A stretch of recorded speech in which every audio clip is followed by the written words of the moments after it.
Okay, we're continuing with our design on putting our first rocket in a Rocksim. And in the past video, what we did was we had the engine mount installed, the centering rings, and now one more component for the engine mount is the engine block. Now the engine block is installed and it's going to be attached to the engine tube, so I'll highlight the engine tube. You can see there's a down arrow here. On the Windows it's a plus and a minus. On the Mac it's a down arrow. It's kind of cut off a little bit on the Mac, but you get the point. You can expand them or contract them by clicking on that arrow.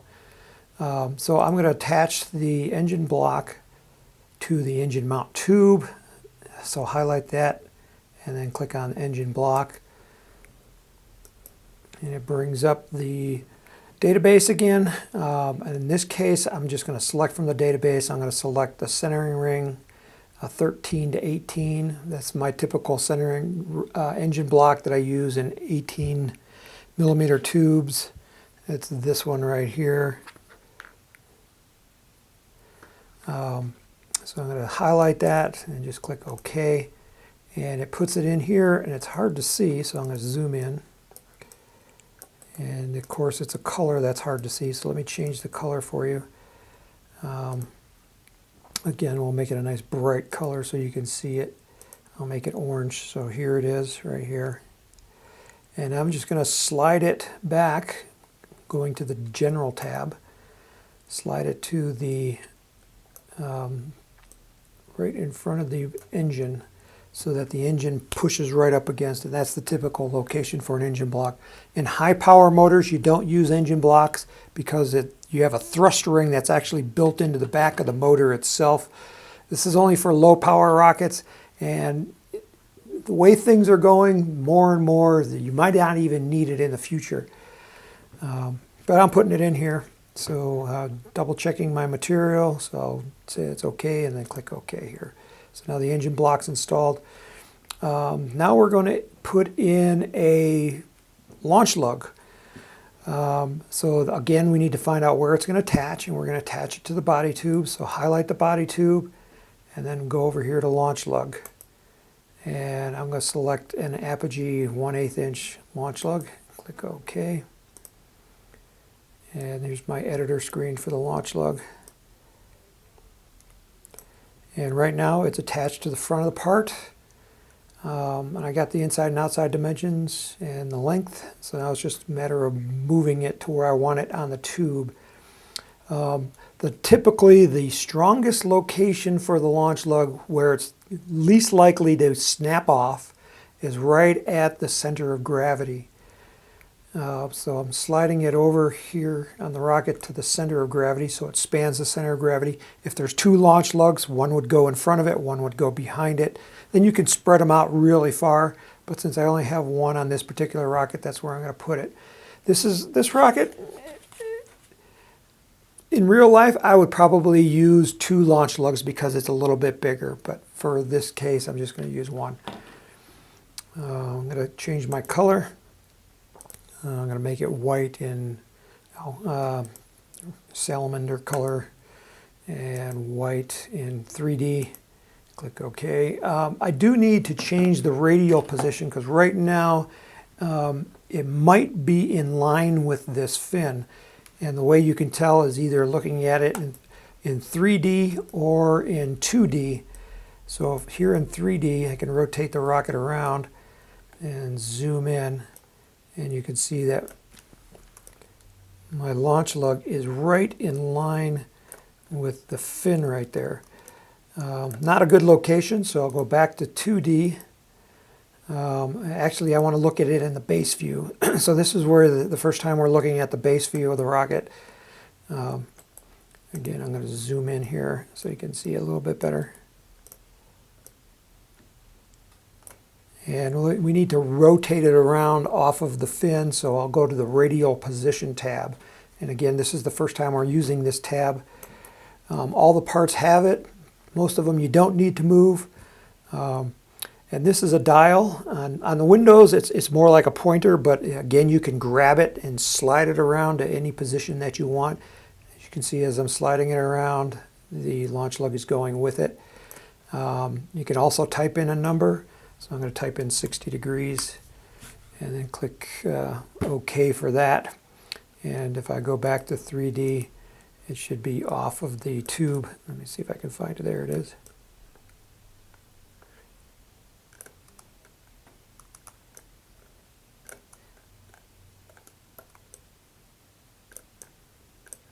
Yeah, there.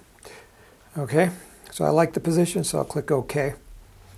Next component to go in the rocket is our parachute, and then after that is the shock cord.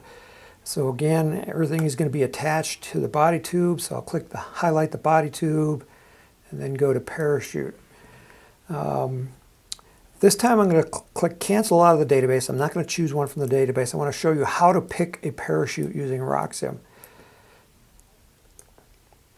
Let me go to the change this. Let me go to the side view.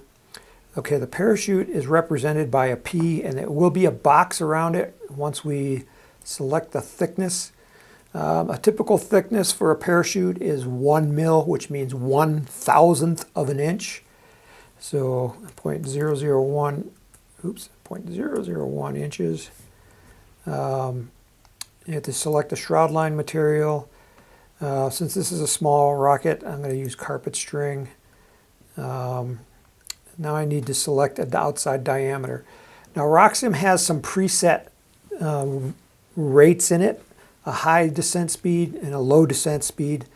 You'd use a high descent speed if you're flying a rocket in windy conditions, and a low speed if you want a nice, slow, soft landing. But it's going to drift further, so you have to choose which way you want to go. You can go with a medium.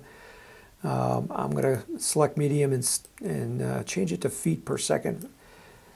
So typically, you know, a low speed is going to be around somewhere from 11, and high should be around 15, under 15. So 11 to 15 is good. You can go all the way up down to 8 feet per second, which is really slow. It's going to drift a long ways, but if you have a really delicate rocket, you might want to choose that. When you choose these presets, notice that the diameter of the parachute changes. So right now, if I go with a low wind speed or low descent rate, it's given me pretty close to 17.5 inches. An 18 inch is a common size, so I'm just going to bump it up to 18 inches. So that's kind of how you pick them. Also notice the descent mass here. This is the mass of the rocket as it's coming down, and if you compare it to the mass of the rocket over here, you see that the descent mass is lower. So here's the mass of the rocket with the rocket engine installed. See, it shows us a C67, but the descent mass is lower, and that's because when the rocket comes down, it doesn't have all the propellant in there, but it does have the casing. So Rocksim is putting the casing weight in, but it's pulling out the propellant weight. So Rocksim does this automatically. A lot of people ask us that question, does Rocksim take into account the weight of the motor and the weight of the propellant? The answer is yes, it does. So you don't have to worry about that. Just look at these numbers here to confirm. Let me zoom out to the original. So now you see my parachute has a box around it, and the box is kind of an arbitrary size. It doesn't mean much. It's just to indicate to you that you have to leave room inside your tube for that parachute. Because, you know, if there wasn't a box to remind you that your parachute has some size, you might make your tube as short as possible, which wouldn't be a good thing. I do need to change the location because right now, typically, you know, the parachute is interfering with the shoulder of the nose cone, so I need to move it back just a little bit. I typically put my parachute as far forward as I can, but it can't go into the shoulder. You know, that shoulder is sucking up that much of the tube right there on the rocket, so I can't go that far, but I can go right here. And the reason you want to put that parachute far forward as possible is because of the weight. You know, I can get more stability out of the rocket by moving the center of gravity forward, and you do that by putting the weight as far forward as possible. So that's where it's going to go. You can change the color. I'll make it a nice green in 3D, and in 2D, we'll make it red. And click OK. Next is our shock cord. Now the shock cord, because it's another one of those components that doesn't have a defined shape to it, so we're going to choose a mass object.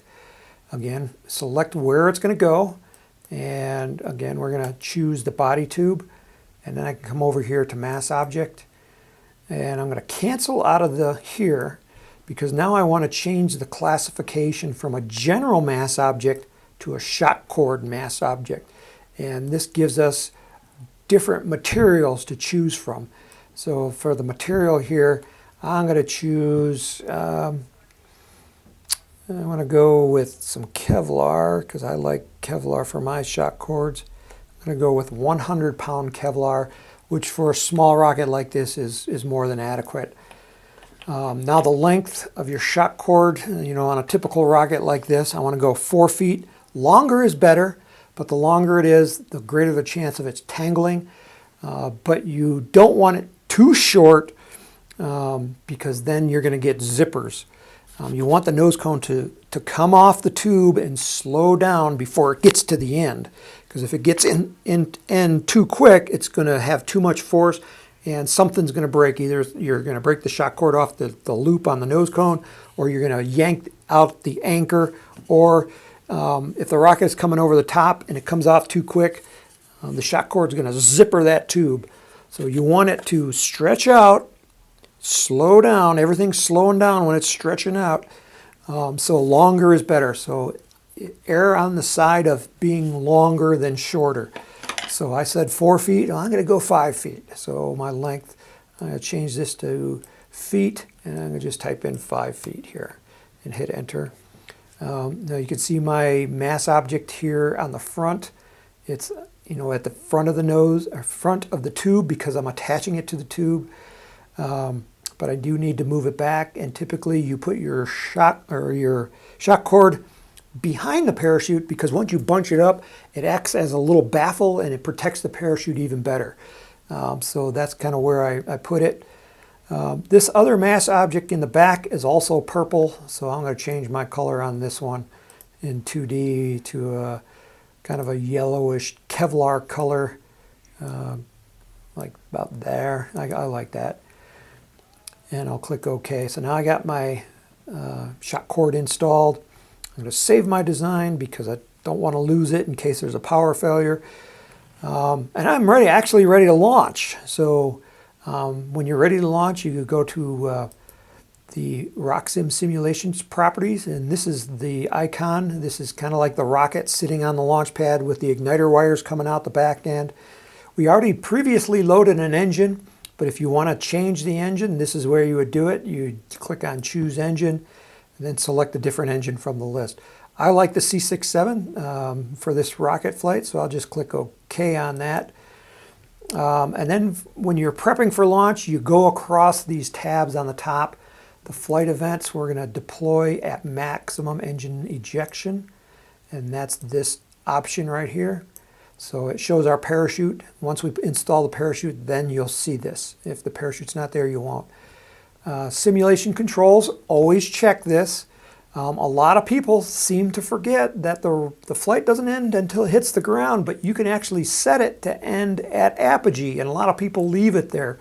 But I recommend that you set it to where the rocket, the simulation ends when it hits the ground. That way you see the entire flight. Simulation resolution, just leave those as the default settings. That's pretty good. You only have to change that under really extreme conditions, and the extreme condition is for a very short, high-speed rocket. Then I would change the simulation resolution. But other than that, just leave it alone, it's fine. The starting state is our launch angle, like it's sitting on the launch pad. A typical small rocket would have a 3-foot launch rod. So I'm going to leave it at 3 feet. And here is another slider. This is a dial slider, so you can change it. And this is our launch angle. So you can go straight up, which is 0 degrees from vertical. If I go towards the right, This is in the general direction that the wind typically blows in. So this would be, I'm going with the wind. If I go towards the left on the wheel, now I'm going into the wind. I'm aiming the rocket into the wind so it doesn't drift as far. But for my first flight, I'm just going to say let's go almost straight up. Then there's the launch conditions tab. You can set this to whatever conditions you typically like in your location. I typically leave the thermals off. This is for competition. A thermal is a rising column of warm air. Typically, it's not going to affect your rocket going up, but it will affect it coming down. But I don't really care for this simulation about what it's going to happen once the parachute's deployed. I only want to know how high it's going to go, how fast it's going to go, that kind of thing. So I'm turning that off. And then the competition settings, just leave this off. So leave these unchecked for your first simulation. This is kind of like if you want to compare your rocket to somebody else's rocket. What Rocksim does is it adds random variables into the flight. And that's what this tab does. Most of the time, you'll never use it. So just leave these unchecked. At this point, you can either go with hitting the button for flight profile or launch. They do the same thing. What happens, the difference is when you view flight profile, it runs the simulation and then it brings up a 2D animation of the flight.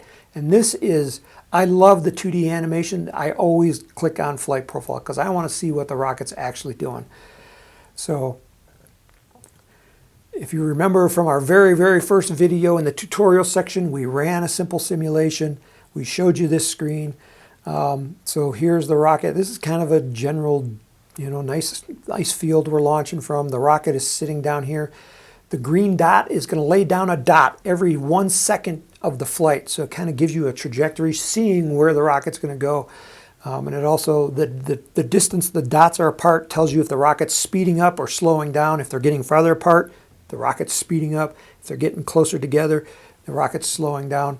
These angled lines, they're going out from the rocket. That is our cone of weathercocking. People always ask us, how much weathercocking is too much? Weathercocking is the tendency of the rocket to turn into the wind. So if the wind is coming from this way, the rocket's going to want to turn in the wind. And how much turning is good or bad? Well, we needed an indication, so we created this weathercocking cone. So if the rocket stays in that cone all the way to the apogee point. The apogee point is the highest point in the flight. So if the apogee point is within this cone, we call it a good weathercocking. It's acceptable weathercocking. So that's what we're looking for when we're running this 2D animation. Here's like a little launch button. And this is in real time, so it's 1 second of actual time is actually 1 second of flight. The rocket's getting near the top. And we did reach apogee. The highest point in the flight was within the cone, so the rocket was a good flight. This was actually a pretty good flight. And now we can see the rocket drifting down. And if you want to go a little bit faster, just grab the slider bar and take the rocket all the way back down to the ground.